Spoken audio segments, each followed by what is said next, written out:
नमस्कार दोस्तों, मेरा नाम है Ashish Rathore. Indian rail dynamics channel में आपका स्वागत है। अगर आज आप मेरे चैनल पर नए आए हैं, कंटेंट पसंद आए तो सब्सक्राइब करना मत भूलिएगा।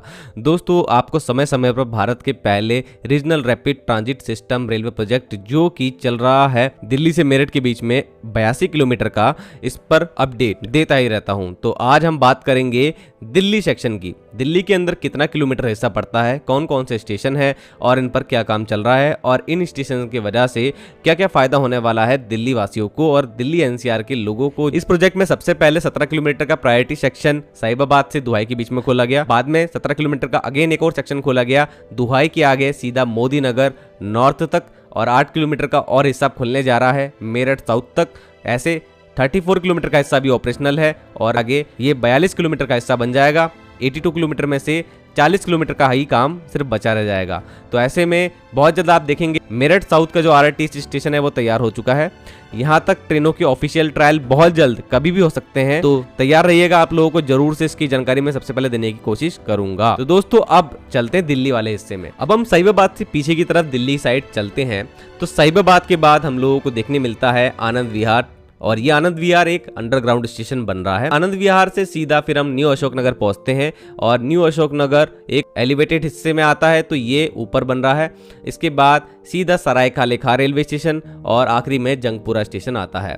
तो यहाँ पर आप लोगों को सबसे पहले मैं अपडेट दे देता हूँ। अभी अपडेट क्या है, देखिए वायडक्ट का काम जो है एलिवेटेड हिस्से का वो सराय काले खां रेलवे स्टेशन तक हो चुका है। साहिबाबाद से जो सीधा वायडक्ट का काम आ रहा है, बीच में ये आनंद विहार में अंडरग्राउंड भी जाएगा, और उसके बाद न्यू अशोक नगर सराय काले खां और जंगपुरा तक एलिवेटेड रहेगा। तो ये लगभग टोटल 14 किलोमीटर का हिस्सा है, और इस 14 किलोमीटर के हिस्से में हम लोग देखेंगे कि 5 किलोमीटर अंडरग्राउंड है और 9 किलोमीटर एलिवेटेड है। अब सराय काले खां तक अपडेट ये है, वायडक्ट का काम कंप्लीट हो चुका है, और इस पर जो वायडक्ट कंप्लीट हो गया है वहां पर ट्रैक डालने का काम और इलेक्ट्रिफिकेशन एंड सिग्नलिंग का काम शुरू हो चुका है, और काफी ज्यादा हो भी चुका है।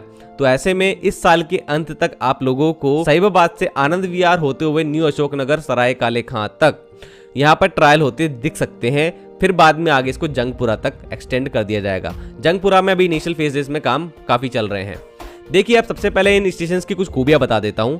जंगपुरा जहां पर स्टेबलिंग यार्ड भी होगा और maintenance and operational control centre का ऑफिस एंड कॉम्प्लेक्सेस एंड साथ में रेजिडेंशियल टावर्स भी यहाँ मौजूद होंगे। अभी यहाँ पर इनिशियल फेजेस में काफी बिल्डिंग्स के काम चल रहे हैं।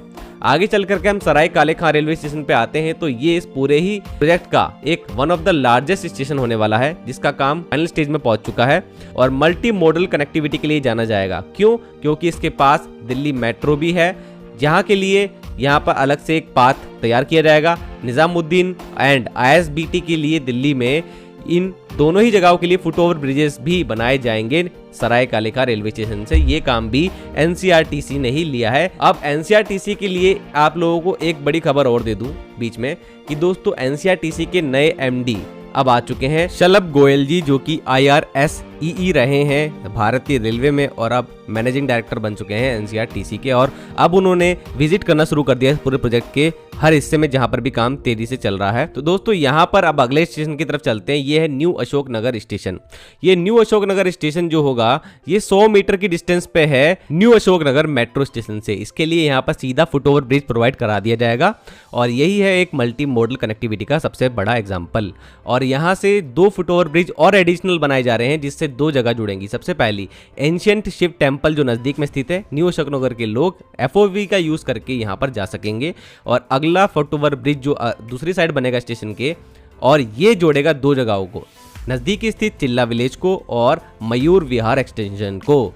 तो कुछ इस तरीके से न्यू अशोक नगर स्टेशन भी बहुत ज़रूरी हो जाता है।